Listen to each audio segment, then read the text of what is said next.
ಜಮ್ಮು ಕಾಶ್ಮೀರದ ಉಗ್ರಗಾಮಿಗಳ ಕೃತ್ಯದಿಂದ ಏನು 27 ಜನ ಭಾರತೀಯರು, ಅದರಲ್ಲಿ ವಿಶೇಷವಾಗಿ ಕನ್ನಡಿಗರು ಸೇರಿಕೊಂಡು 27 ಜನ ಏನು ಆ ಒಂದು ದುರ್ಘಟನೆಯಲ್ಲಿ ಪ್ರಾಣವನ್ನು ಬಿಟ್ಟಿದ್ದಾರೋ ಅಂಥ ಆತ್ಮಗಳಿಗೆ ನಾವು ಚಿರಶಾಂತಿಯನ್ನು ಕೊಡಲಿ ಅಂತ ಹೇಳಿ ನಾನು ಭಗವಂತನಲ್ಲಿ ಪ್ರಾರ್ಥನೆಯನ್ನು ಮಾಡ್ತೀನಿ. ಜೊತೆಗೆ ಅವರ ಬಂಧುಗಳಿಗೆ ಮತ್ತು ಅವರ ಕುಟುಂಬದ ಸದಸ್ಯರಿಗೆ, ಅವರ ಅಭಿಮಾನಿಗಳಿಗೆ ದುಃಖವನ್ನು ಭರಿಸುವಂಥ ಶಕ್ತಿನೂ ಕೂಡ ಭಗವಂತ ದಯಪಾಲಿಸಲಿ ಅಂತ ಹೇಳಿ ನಾನು ಕೇಳುವುದರ ಜೊತೆಗೆ ಇದನ್ನು ಭಾಳ ಉಗ್ರವಾಗಿ ನಾವೆಲ್ಲರೂ ಕೂಡ ಖಂಡಿಸ್ತೀವಿ. ಭಾರತೀಯರಾಗಿ ಈ ದೇಶದ ಪ್ರಜೆಗಳಾಗಿ ನಾವೆಲ್ಲರೂ ಒಂದಾಗಿರಬೇಕು, ಒಟ್ಟಾಗಿರಬೇಕು.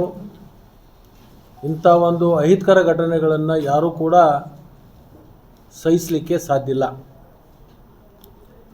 ನಾನು ಕೇಂದ್ರ ಸರ್ಕಾರಕ್ಕೆ ಮನವಿ ಮಾಡ್ಕೋತೀನಿ,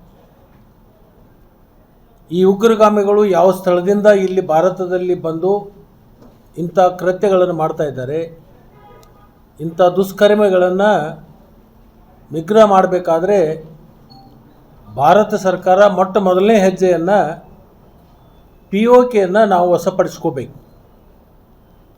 ಇದೊಂದು ಸಂದರ್ಭ. ಇವತ್ತು ಜಮ್ಮು ಕಾಶ್ಮೀರದಲ್ಲಿ ಪ್ರವಾಸಿಗರ ಒಂದು ಸಂಖ್ಯೆ ಭಾಳ ದೊಡ್ಡ ಪ್ರಮಾಣದಲ್ಲಿ ಬೆಳೀತಾ ಇತ್ತು. ಅಲ್ಲಿರ್ತಕ್ಕಂಥ ಎಲ್ಲ ಸಾರ್ವಜನಿಕರು ಭಾಳ ನೆಮ್ಮದಿಯಿಂದ ಈ ಪ್ರವಾಸೋದ್ಯಮ ಕಾರ್ಯದಲ್ಲಿ ತೊಡಗಿ ತಮ್ಮ ಜೀವನೋಪಾಯವನ್ನು ಭಾಳ ಉತ್ತಮ ರೀತಿಯಿಂದ ಬೆಳೆಸ್ಕೊಂಡಿದ್ರು.